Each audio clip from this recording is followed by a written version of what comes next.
Guys, I just thought of sharing a very interesting case which was done recently. Actually, this is a patient who's undergone an ACL reconstruction 2 years back elsewhere by a very renowned surgeon. But this patient was having recurrent knee pain, with especially while extending the knee, and he was not able to play his games. He's just 27 years old, and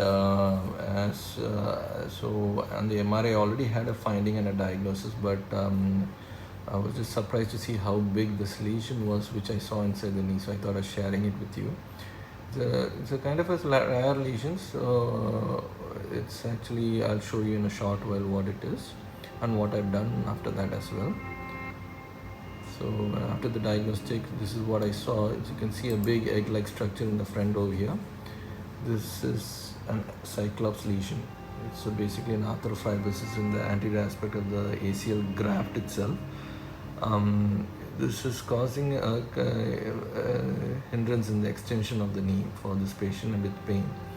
So generally I've done several excisions before, but this is a really huge one. So if you see, but luckily the patient, the ACL graft was intact, although this much of a big lesion is there. So you can see the graft will be in the back side. So I'll just show you in the next video, which will be merged with this after the post excision. How it. Guys, this is the same MRI of that same patient which we just saw the diagnostic scopy. Just thought of sharing the MRI as well, so you can see the lesion is pretty big and mildly efficient, and the ACL graft is well intact, and you can see the tunnels in place also. So just thought of sharing the MRI along with this surgical video. The lesion is pretty big.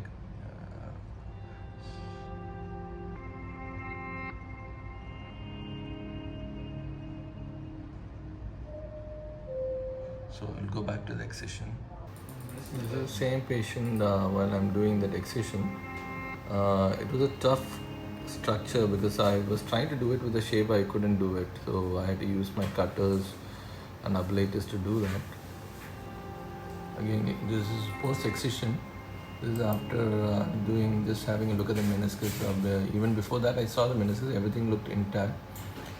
Just mild chondromalacia changes on the bones, the joint area.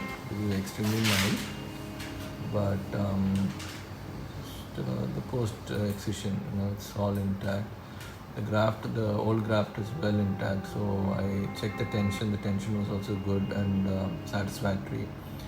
So the patient is pretty happy. I had seen him after 3 weeks, and he's pretty happy. So you can see the tension of the graft as well. This was done in all inside technique fashion 2 years back. Just thought of sharing this lesion with you.